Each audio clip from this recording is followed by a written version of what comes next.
Assalamualaikum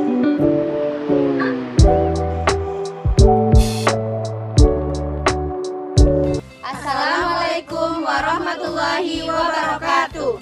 Halo semuanya, kali ini kami akan menjelaskan tentang evaluasi pembelajaran. Disimak ya videonya. Understanding by design. Understanding by design adalah suatu pendekatan dalam merencanakan suatu pembelajaran yang dilakukan pada akhir pembelajaran. Dilakukan dengan cara yaitu dengan mencari terlebih dahulu tujuan yang ingin dicapai. Prinsipnya yaitu mulai dari akhir. Yang pertama yaitu tentukan tujuan pembelajaran. Yang kedua, merencanakan asesmen. Yang ketiga, merencanakan kegiatan. Dan prinsip yang kedua yaitu fokus pada pemahaman mendalam. Yang pertama yaitu bukan hanya ingatan. Yang kedua, hubungan antar konsep. Dan yang ketiga, peran asesmen. Yang pertama yaitu sebagai alat pembelajaran.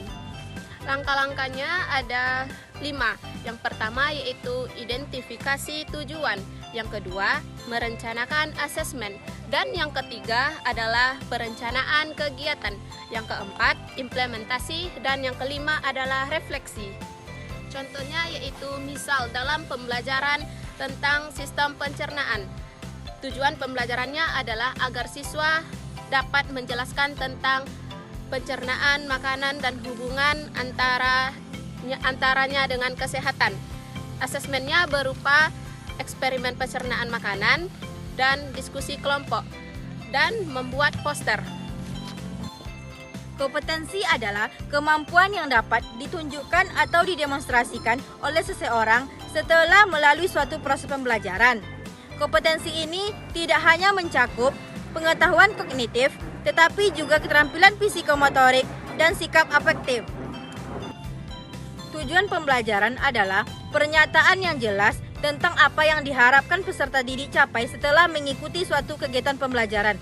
Tujuan ini harus mengacu pada kompetensi yang ingin dikembangkan.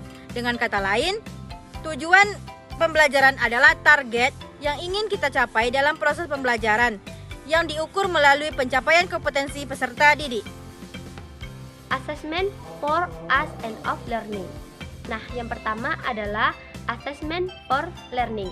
Nah, assessment for learning ini berfokus kepada proses perbaikan pembelajaran. Proses perbaikan pembelajaran ini bertujuan untuk adanya umpan balik antara siswa dan juga guru agar meningkatnya kegiatan pembelajaran. Lalu bagaimana contoh dari assessment for learning ini? Yaitu seperti kuis singkat di suatu pembelajaran atau mengadakan kuis singkat di tengah pembelajaran agar nantinya guru bisa melihat bagaimana atau sejauh mana tingkat kemampuan siswa tentang pembelajaran yang sedang berlangsung. Atau bisa juga dengan menggunakan tugas kelompok. Assessment as learning. Assessment as learning ini adalah sebuah penilaian yang berfokus kepada pengembangan kemampuan belajar mandiri siswa. Nah, proses penilaian ini melibatkan secara aktif siswa tersebut. Contoh sederhananya adalah presentasi kelompok ataupun guru membuat sebuah rubrik di saat pembelajaran itu seperti pertanyaannya. Apakah Ananda sudah mengerti pembelajaran tentang ini? Siswa akan menjawab ya atau tidak pada rubrik tersebut. Nah, itu guru bisa melihat bagaimana pengembangan dari kemampuan siswa tersebut. Assessment of learning. Assessment of learning ini adalah penilaian dari hasil belajar siswa. Adalah penilaian hasil belajar siswa. Nah, penilaian ini dilakukan terakhir ketika sudah perbaikan belajar, pengembangan belajar, barulah penilaian hasil belajar ini. Contohnya apa? Contohnya yaitu ujian akhir semester atau sebuah proyek besar dari siswa tersebut di akhir semester. Memilih metode pembelajaran yang sesuai dengan peserta didik.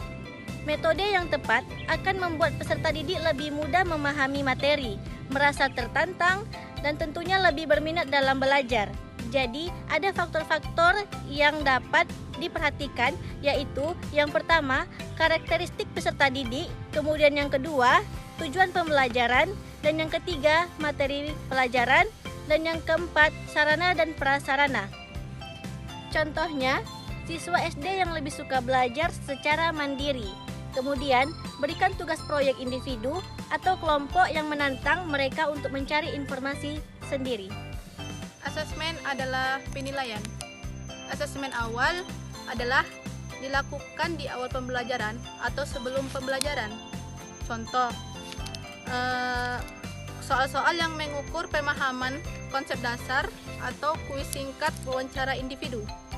Yang kedua, asesmen formatif, yaitu terjadi selama proses pembelajaran atau memberikan umpan balik. Nah, contohnya presentasi kelompok, portofolio, jurnal refleksi. Yang terakhir ada asesmen sumatif, yaitu setelah pembelajaran dimulai atau mengukur pencapaian akhir. Contohnya yaitu siswa membuat proyek akhir.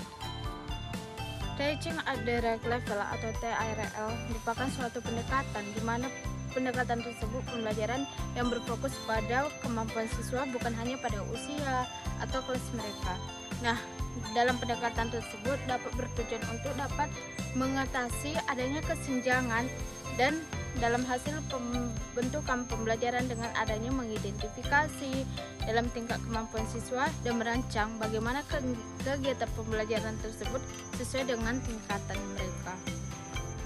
Adapun contoh dalam proses pembelajaran TARL ini merupakan yang pertama ada mata pelajaran bahasa Indonesia, di mana bahasa Indonesia tersebut dapat adanya tingkatan kemampuan siswa dalam membaca dasar.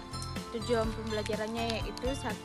Siswa dapat mengenali huruf dan suara dasar. Yang kedua, siswa dapat membaca kata-kata yang sangat sederhana. Yang kedua, merupakan kegiatan pembelajaran, di mana guru tersebut merupakan memulai dalam permainan suatu huruf dan menggunakan kartu huruf. Yang kedua, siswa mampu diminta menyebutkan nama huruf tersebut. Rancangan pembelajaran dan asesmen dengan pendekatan teaching at the right level dan culturally responsive teaching. Pendekatan culturally responsive teaching atau pembelajaran responsif budaya menekankan pentingnya mempertimbangkan latar belakang budaya siswa dalam proses pembelajaran. Dengan menggabungkan kedua pendekatan ini, guru dapat menciptakan pembelajaran yang lebih bermakna dan relevan bagi siswa. Contohnya, pada tema makanan tradisional. Nah, penilaian awalnya guru meminta siswa untuk membuat daftar makanan tradisional yang mereka ketahui dan bahan-bahan yang digunakan. Untuk pembagian kelompok, siswa dibagi menjadi kelompok berdasarkan minat terhadap jenis makanan tertentu. Differentiation, setiap kelompok meneliti satu jenis makanan tradisional, kemudian mempresentasikan hasil penelitiannya. Guru dapat memberikan teks bacaan yang berbeda-beda tingkat kesulitannya sesuai dengan kemampuan membaca siswa. Pada asesmen, guru menilai presentasi siswa berdasarkan pemahaman materi, kemampuan berkomunikasi, dan kreativitas dalam menyajikan hasil. Sebagai seorang pendidik, supaya kita mampu mengajar, maka kita harus bisa mendesain evaluasi yang efektif, menerapkan berbagai teknik penilaian, memberikan umpan balik yang konstruktif, menganalisis hasil penilaian, dan juga menyesuaikan pembelajaran dan membuat keputusan pembelajaran agar proses pembelajaran bisa meningkat.